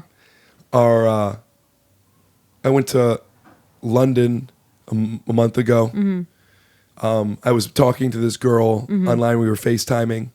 I went. What do you mean, like dating app? I don't. Instagram at least. We may have met on a dating app. Yeah. But Instagram. We were FaceTiming for a couple of weeks. I was going to go out there. Wow. I was going to go out there for another reason anyway. Yeah. No, kinda. Yeah. My old boss is shooting a show out there, and he knows I like performing in London. You have a place to stay if you want to come. Oh, fun. And she said, I wasn't able to go for a little bit. She said, come sooner. The place I'm staying isn't available yet. She said, you could stay with me. Wow. Yeah. So I went there and stayed with her. And she had a wedding to go to in Spain. I joined her. How fun. I always wanted to go to Rome. That's going to accelerate, yeah. We went to Rome. Oh. Come on. So fun. Of course we're going to like each other. Yeah. We're doing this trip. I don't know what's real. Yeah. Rome, please. Have you been? No. Actually, yes. Did you do a lot of when in Rome jokes? Yeah. I forgot until I got back and I was pissed. Yeah. And then she's here a lot for work anyway, so she's here now. And now we're feeling out like this real life thing, and I'm so excited and blah, blah, blah. But she had said something to me. I love that she said it. It's part of the reason why I feel close to her, that she's able to communicate to me directly. But she was asking me questions and was talking about my grandparents for some reason, because I guess that's what you got to let people know about your grandparents, I guess. And then I had finished talking about my grandparents, and now she's whatever. And later she said, you could ask me some questions too. Yeah. She felt that I wasn't interested in her, which, I mean, in my head, I don't leave my house. I was kind of talking about that before about this podcast, whatever, but I don't leave my house much. Yeah. I literally flew to London, and I'm so interested, and I want her to tell me things. Right, of course. But I didn't think to say, what about your grandpa? Yeah. And even the way I just said that, I feel was a little condescending, which I guess it's because I don't really understand. Yeah, Still, you have to, even if it feels a little forced or it feels unnatural, it doesn't matter. You have to do it anyway. I'm good, thanks. How are you? Yeah. It just, I feel like I am interested in your grandpa, but if there's something for you to tell me about, tell me, I want to hear. Yeah. But it's odd to me. Yeah. So I'm trying to learn that tool. You gotta do it. So when someone asks me something, I literally just now go I guess a little bit. Are you hungry? Yeah. Yeah, it's a habit. It's like you have to sometimes do the thing that maybe isn't natural or comfortable to you, but it's like tough shit. You got to do it. Yeah. Like you have to, it's not enough to just be like, I know, that I like you or that I care about you. Of course I care about what your childhood was like. You have to be like, what was your childhood like? Right. Like you have to actually ask. Yeah, I'm feeling defensive right now. Yeah. Because I do ask. Yeah. But then sometimes I don't. Yeah. And I don't think I think she's right. Yeah. Because she's not the first person to bring, you even said, ask questions. I guess you have to. But it feels manipulative of me to ask you a question so a different intention. Wait, what do you mean?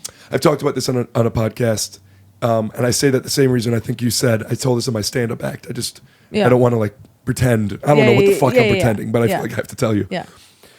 If you and I go on a date, and we're coming to my car on the driver's side, there's something that feels manipulative. Coming to your car on the driver's side. If we're walking to the parking lot. Okay. And we're coming from my side. I see. If we're coming from your side, I'll open the door for you and I'll say, keep your hands. Walking around the thing. To walk around feels so manipulative because I'm doing this so you think I'm a good guy, which I think I am. Right. Well, that unfortunately am. is just being a socialized animal. You have to do things. You have to do behaviors to show. But that obligation feels manipulative. I'm doing this because. Yes, you're doing it because it's going to make the person feel good. I'm going to do this because if I don't do it, it's going to make them feel something else where they're filling in the blank. Yeah, maybe. I will fly to London for her. Yeah. I will. No, that's great. I'll do all these things. What's another example of? I'm trying, but yeah, I think walking a girl to the door.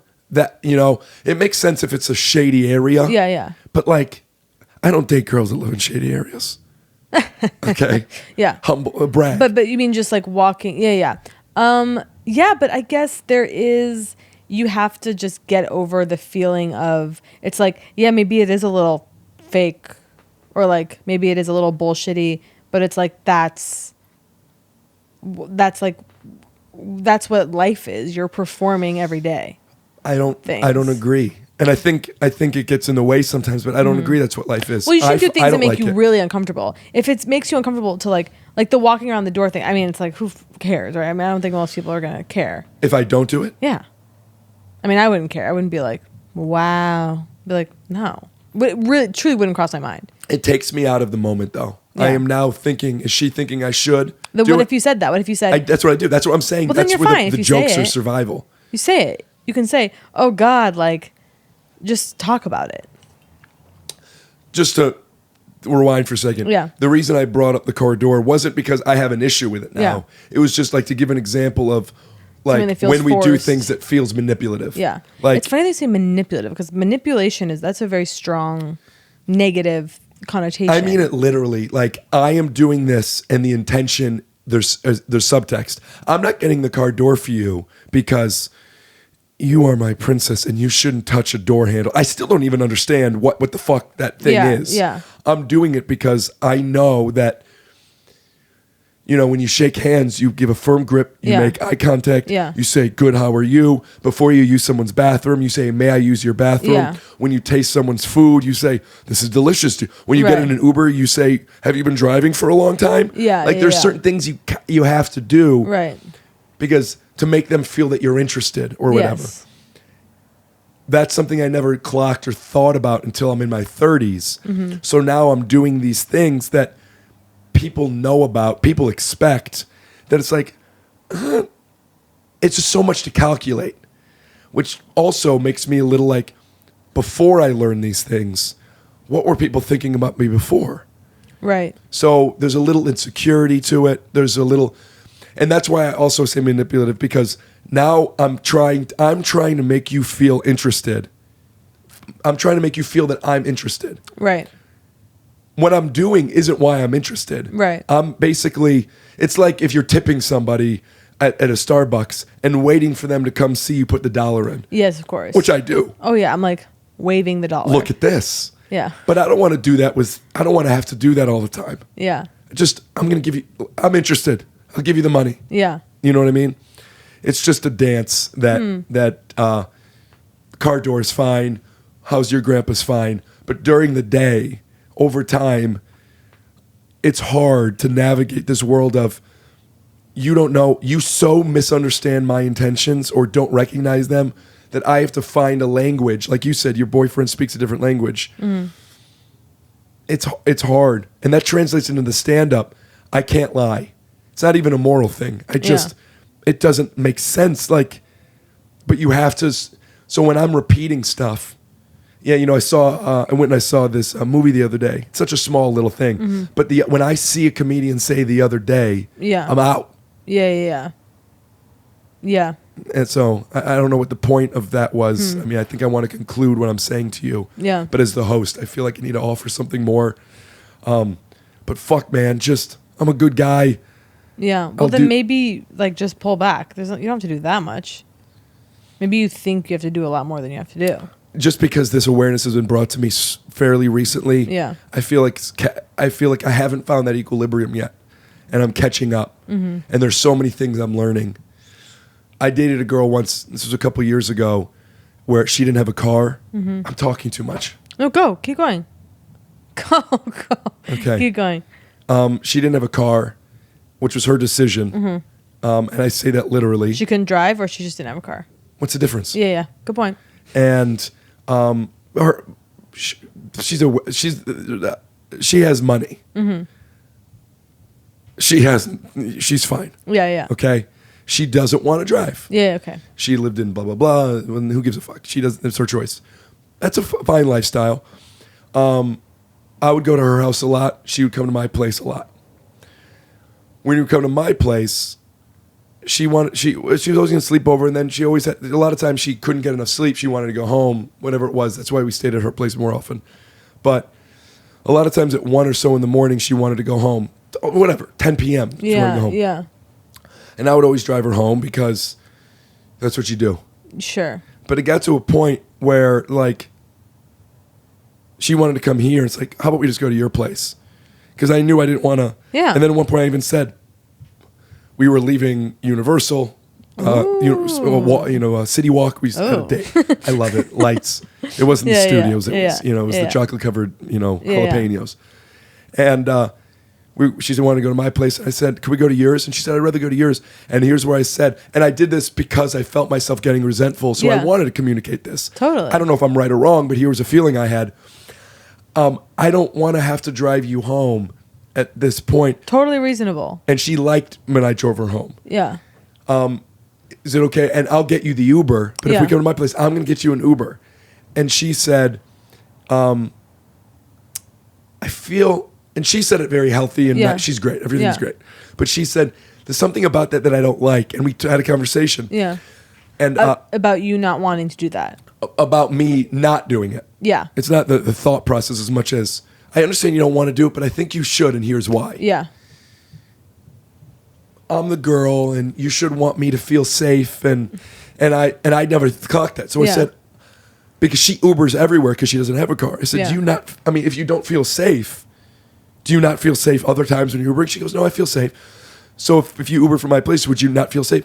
No, I feel safe, but I just want you to feel, I want you to make sure that I'm safe.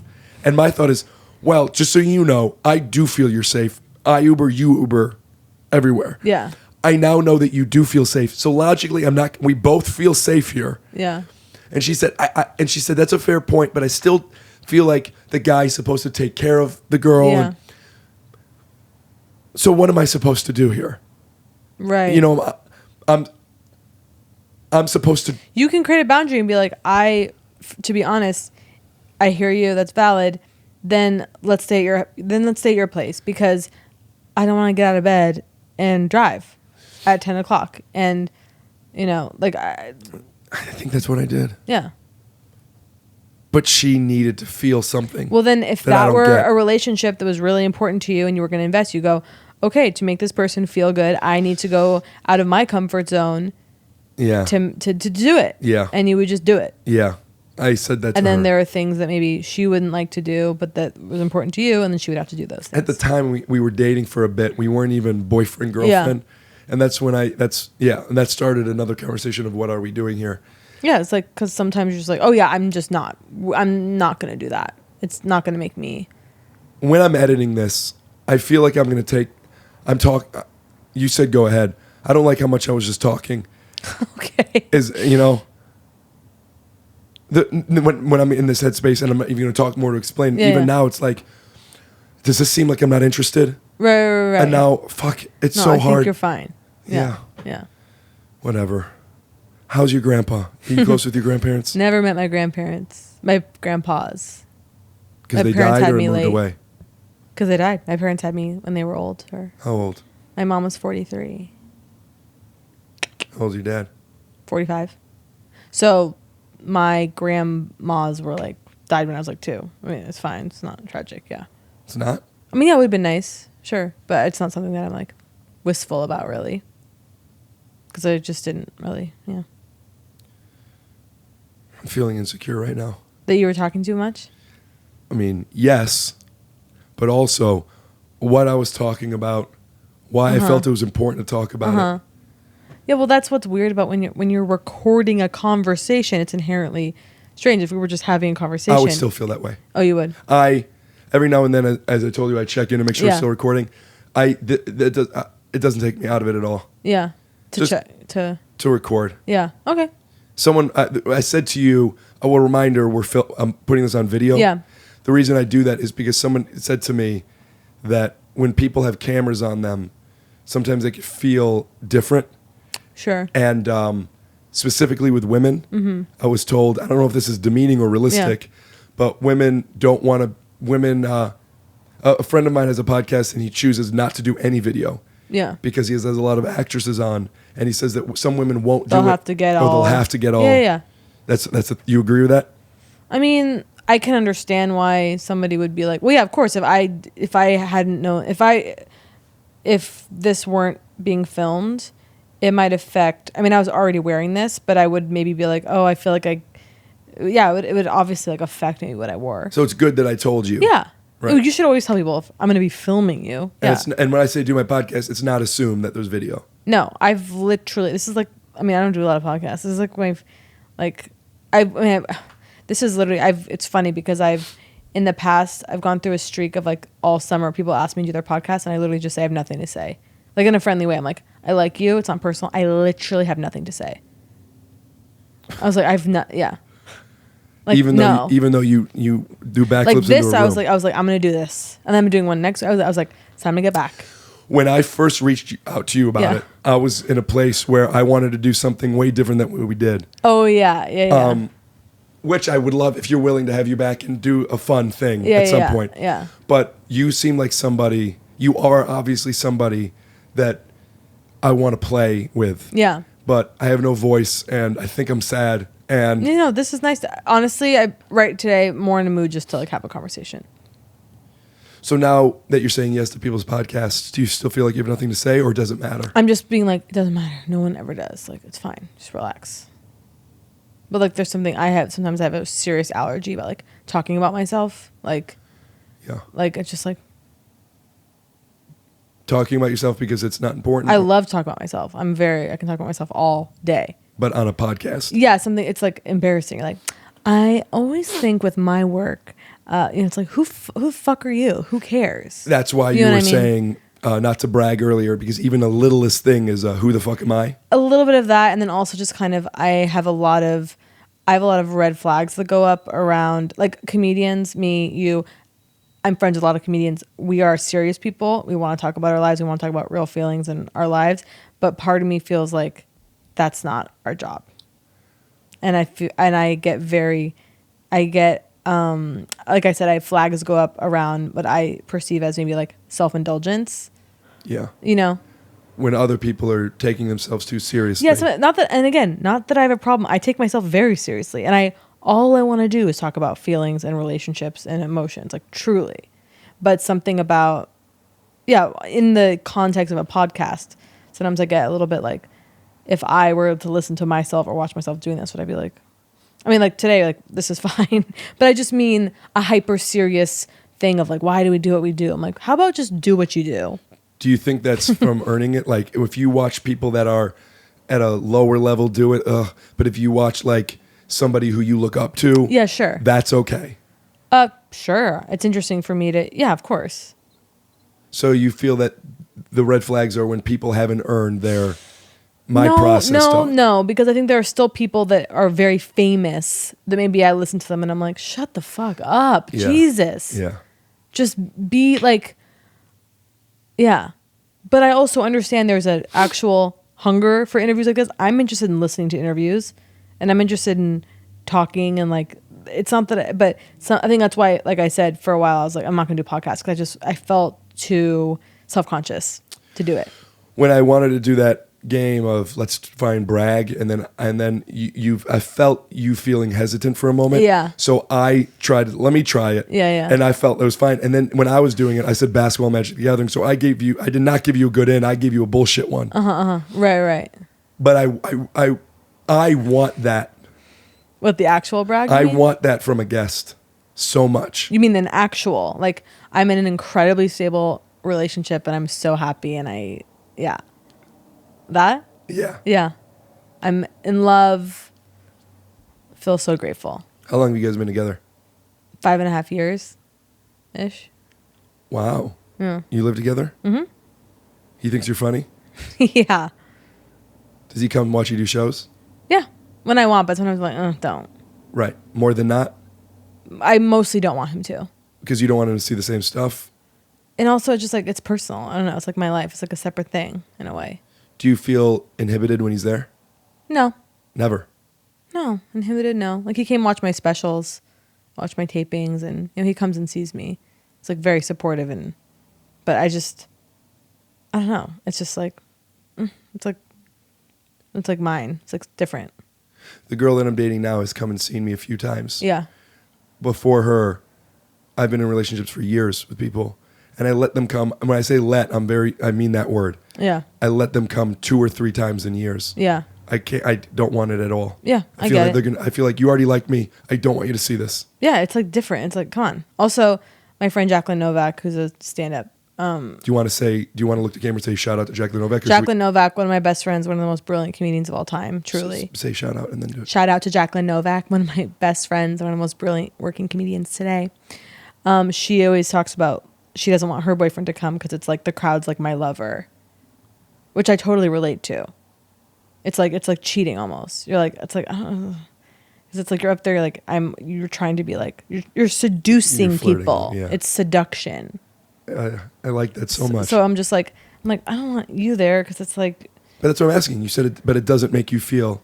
I wouldn't say I'm like, oh, okay, I'm on stage and my show is changing, but I'm sure it is on some subconscious level. It doesn't happen that often that he comes because I'm usually just like, no. Are you aware he's there when he's there?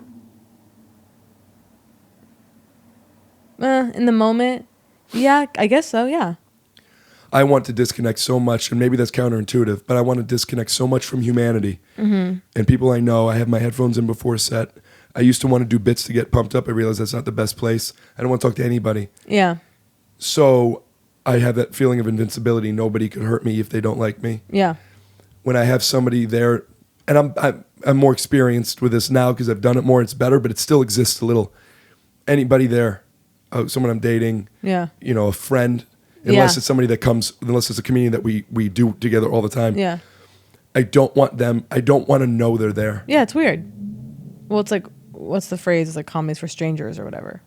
I've never heard that. Yeah, it's like you don't want. Is that something, a t-shirt I should make? Yeah. Get All that. right, so we have All Aboard and Comedies for Strangers. Put up a link here. If you're Thank you. listening, it's rickglassman.com. Go to the store. Great. And do you ever talk about your boyfriend, your relationship on stage? No. Is that a hard rule or it's not interesting to you? It's definitely not a rule. It's just not. Yeah, I don't know. It's just not. I guess maybe I'm a little bit. It's this is so pretentious, and people are like, it's private, but I kind of do feel that way. It's not pretentious at all. Yeah, I'm just like, no. It's like I don't. Do you think he likes it that way? And that's part of your decision process? Maybe in a way. I mean, we both talk about all the time how like horrified we are by social media, our own addiction to social media, people that post like it's like keep like right. no, like I do kind of want to maintain something that's like not connected to, because when you're doing comedy or something, it's like everything, your life, it's like there's no border. So there's you want a border.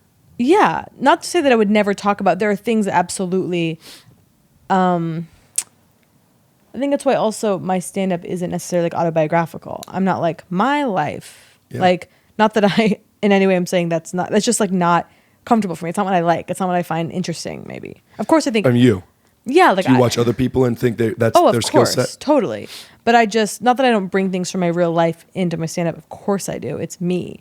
But I guess maybe it's a simple, just like nothing's really come up yet where I'm like, oh, this is like, oh, what would I do? Like talk about something that happened with my boyfriend. Even the smiling you're making now, I you feel can't. uncomfortable. I just like, I don't know. It's just like, I don't know. Do you talk about it with peers, with friends? Oh yeah, of course. Just not on stage, not public. I'm just kind of like, yeah. When I'm single, there's so much I want to talk about. And I'm not even just dating, just like thought process of relationship stuff, wanting, not having, etc. Yeah, fascinating. I mean, I'm so fascinated by all that stuff. It's so on my mind that's sometimes the only thing I can talk about. Yeah. But when I'm in a relationship, it's still on my mind, but I don't know where the boundary is. Even if I've talked about it with her. Mm-hmm. She doesn't care. Yeah. I don't know if it's a trauma thing because I have been in a relationship with someone who's in the public eye who didn't want anything. Mm-hmm. I don't know where it's okay and where it's not. That even talking about it the littlest bit, sometimes I'm not present anymore and I can't be what we were referring to as special in that moment. Like I can't be just real honest. So I'm a little worried now. Even saying this to you here feels, but this is very just about me, not her. I am a little worried now that I've committed to a relationship, which is the first time I've done in 2 years. Mm-hmm. What that's going to be to my stand-up, not just because I can't talk about her. I feel like I can't talk about me in the same way. Even this right now, I'm feeling like... Interesting. I feel that I'm not... No one's going to hurt me. You don't think I'm funny? No one thinks I'm funny. Yeah. Who gives a shit? Mm-hmm. You know what I mean? But when there's somebody else tied to it, I not only feel that I'm responsible for them in a way, I also feel like it matters. It matters if they think I'm funny. It matters if they think how, you know what I mean? Yeah. My self-worth feels at least unconditional. Mm-hmm. But I don't believe that somebody else other than a parent could feel that way about me. Yeah, they shouldn't. I don't think they can. I don't think it should. I mean, I think romantic love is conditional. Sure. Not just romantic, friendships. Yeah. Just, Yeah. I've been in long-term friendships with family that I still am, and some of which, like one of them is the one I was telling you about where I don't feel they respect what I do. I don't feel the same way about them anymore now. Yeah, and that's okay. But now I'm like stand up. I feel when I'm in a relationship, I have to lean more into the silly. Yeah. And I can't talk personal, and I don't. That's a me thing. Yeah. But I don't like that. I mean, you're someone who doesn't talk about you at all, and that's why I bring that up. Yeah. Because you feel safe. That's just your status quo. Yeah, I guess like there's things. I'm trying to think. It's so funny. It's like maybe there's just things that also I'm like, I don't have anything new to say about this. Like, I think relationships are so fascinating. It's all I want to talk about with friends, people. All I want to hear about is like, How so fascinating? just like relationships, romantic relationships, monogamous relationships, long-term monogamous relationships. How You're do you fascinated do it? how what their version of it is? Yeah. And like just the like we could talk about that all day.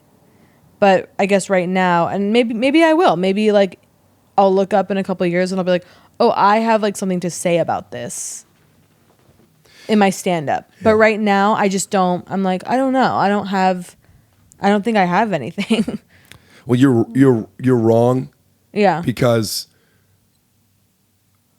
the subject matter of what you talk about, for someone who has something Yeah. about them that they're just, which you are, just you're funny. The words aren't necessary. Like we talked about, like, write down your act for Yeah. better or for worse.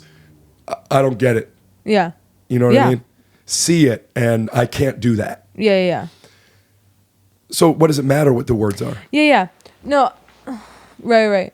Yeah, though maybe it is a privacy thing. Maybe that's actually more what it is. That sucks. Yeah.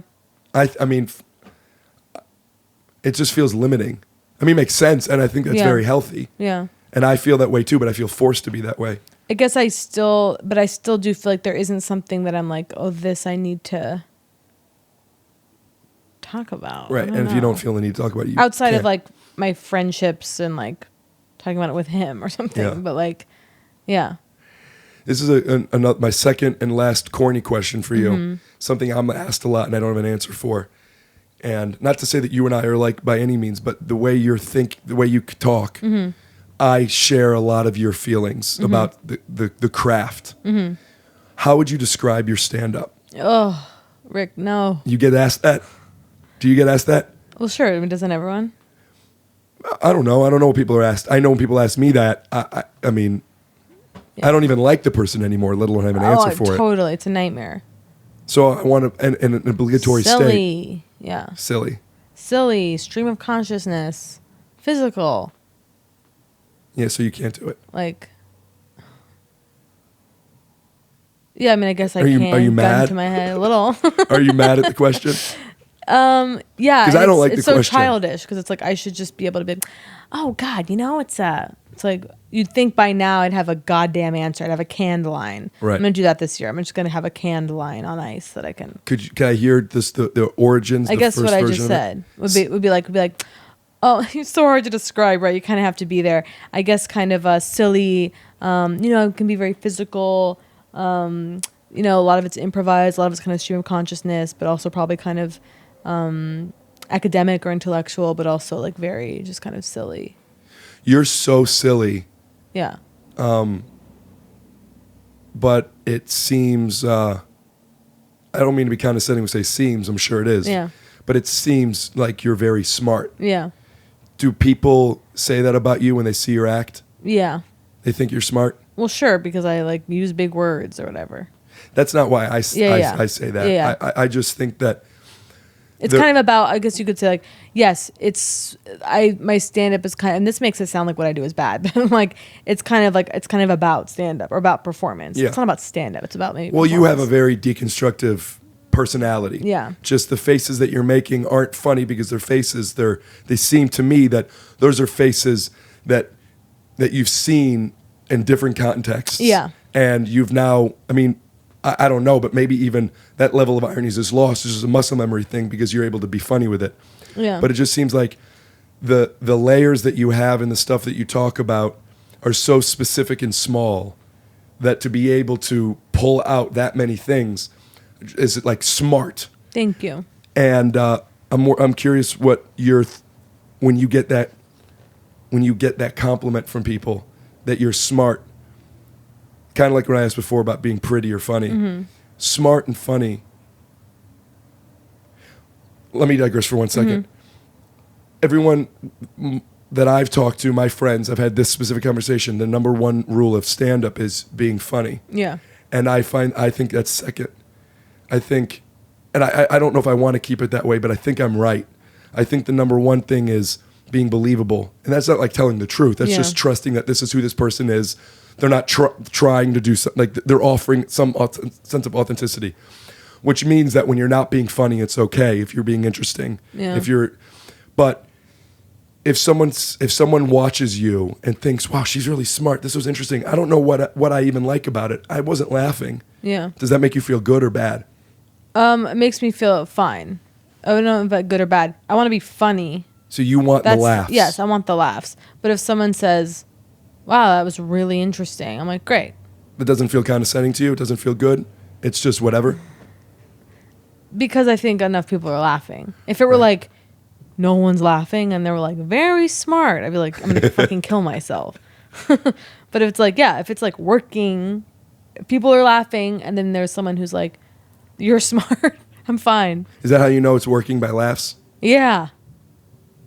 Isn't it how you know? No. No, I don't.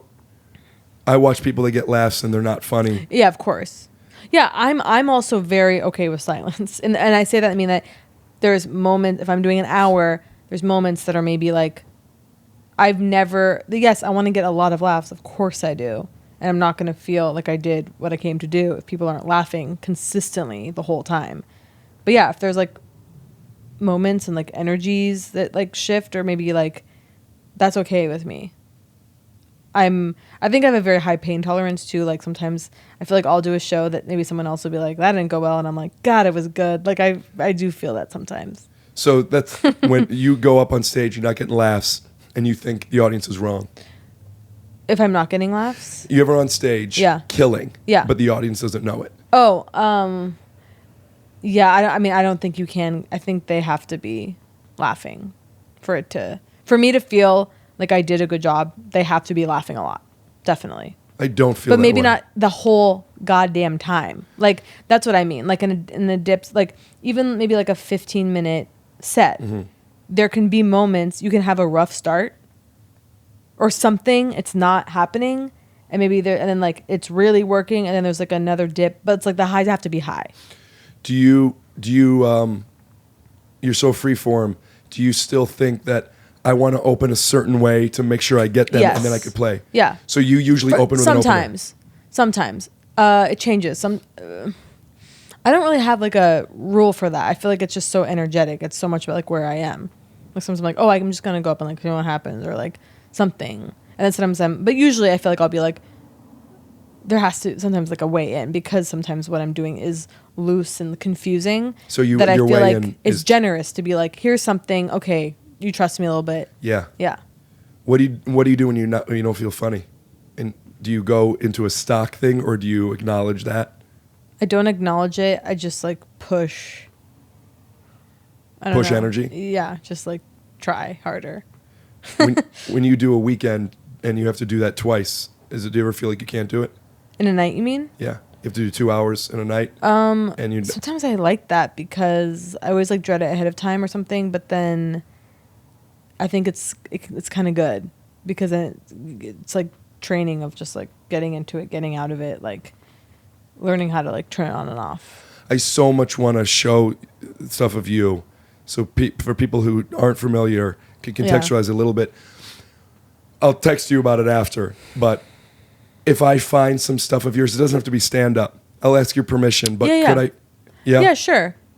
I mean, yeah, of course. I'm just saying only because I kind of know what of my stand up is online. It's just like, and because often also when people are pulling clips, they're pulling like a joke. They're pulling like a bit. That's not contextualized. That I'm just like, like it just doesn't, like. What's the thing you're proud of the most? That I've ever made? Yeah. Stand up or acting or.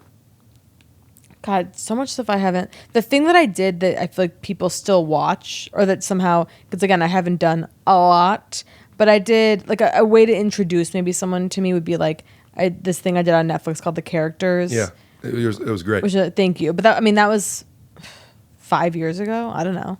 Maybe 4 years ago, 5 years ago. Fuck. Maybe 4 years ago. And that was something that I haven't watched in 4 years. And I didn't think it was perfect. I didn't do it and go, it was such a fast the whole thing was shot in like 2.5 days. It was crazy. How long did you write it? A month. Yeah. It was really fast. Hey, I said, "Do you want to do this?" Yes. And you said, "I'll put and I something almost together." turned it down because I was so scared. Because I was like, I don't have like characters. I was like, What made you decide to not turn it down? just like because I'm not crazy. Like I was like, of course I'm gonna do it. But my initial response was like, no. Like, or I mean, just privately, I didn't hash it out. Like I can't. I just was like, oh God, I can't. Is that similar to what you were saying with the stand-up? Like, you put for all this preparation, do you feel like it'll never be right? Yeah, of course. But I think that's like healthy in a way. I'm like, I'm always nervous before shows. It doesn't matter how small a show is. I'm always nervous. Same. Yeah. It's like, yeah, you fucking should be nervous. And you like that nerves? I mean, yeah. I mean, it doesn't always feel good, but I think it's the appropriate response. I got to a point where I noticed that it's always happening, and I kind of accepted that it's always going to happen. Yeah. So when I feel it now, I'm like, right, kind of like what you said. This is because I've accepted I'm supposed to be this. Yes. Not only does it not bother me, it's like Good. Yeah. Well, it's like the dip in energy. Like if you have like a really big something, and you're like so tired. Yeah, sometimes I get and so it's like tired. I'm like that's good. Like if I'm like, oh, I can't do anything right now. I can't even like. I'm just so tired. It's like, yeah. What is that? It's your body literally powering down to conserve energy because it knows it's about to do something. You think so? That's brilliant. I know so. Yeah. I mean, of course. Because my body knows how much I'm about to give. Yeah, they're like, it's like shut down, conserve. Well, yeah, because once you go on stage, it's not like that anymore. You can't hide. Yeah. Yeah, I'm never tired on stage. Yeah, you're not like, ugh. I've been tired on stage, I guess. But. Yeah, but you have to hide it. Well, after a podcast, my neighbor George, he's helping produce this with me. He listens to everyone. He mixes them. He helps with editing and blah, blah, blah. Hi, George. How you doing, George? Shout out to George. He says, how was it? And I almost always say, I don't know. A couple times I say, we're probably not going to post this one. Yeah. I feel I have no idea, but I had such a good time. I'm so glad that you did this. Good. And outside, I think the most insecurity I'm feeling is from that like 5-minute section where I'm just giving you a monologue that you guys probably won't hear because I took it out. But I would love if you would come up back on again. Yeah. Maybe right before the special comes out. Yeah, totally. Get back into it. Before I go, I was, and I could give you some time to think about it. Could you tell me how many guys I've had sex with? You've kissed? Oh, that I've kissed? God, I really wish I did know. It feels sad that I don't. Probably not enough. Probably like... Not enough. Yeah, I mean, like 25? 20? 20 seems low. 20 feels a little low. Yeah, kiss, maybe more, maybe 25, 30. 30 seems okay. I hope it's 30, I don't know. Well, thank you for coming in to Take Your Shoes Off podcast. This was a joy. Next time you're here, we will find out how many people she has kissed. Yeah, I'll do the math. And I could end it now, and then there's an opportunity to end it, put in the music. But just in case there's a better ending. Yeah. And I know I'm putting you on the spot here. Yeah. But if I was going to put anybody on the spot, it would be a buddy of mine I'd love to introduce you to. But since that's you here, could you maybe give a sign off that doesn't have to be big energy, but something that's smart, funny, pretty, and concise. And I could give you like a couple of key points to hit on. Okay. Thank you so much for checking out To Take Your Shoes Off podcast. You could say, you could either push your Instagram handle or your Twitter account or something. And then something, and this is a little vague, but a little zhuzh that is you. Right. Does that make sense? Yeah. And if you don't mind, since you're getting up anyway, maybe I'll have you stand up so it has a little bit of a different feel to it. Right. And then I'll cut to that now. Wow, that was incredible, to quote you. I'm Kate Berlant. This has been Take Your Shoes Off podcast. I strongly encourage you to go to kateberlant.com. Come see me live. Like this, so they can see. I'll put the link up. kateberlant.com. You can check out kateberlant.com. You can check out all my tour dates there. Kate Berlant on Instagram and Twitter. Come say hi. DM me directly. I will maybe respond. Thank you so much. See you soon. That's good. Thank you so much. Yeah, thank you. This is great. I think it's going to Stan. piece together really well. Great. I really I'm do. glad. Scoot doo, blabbity blue.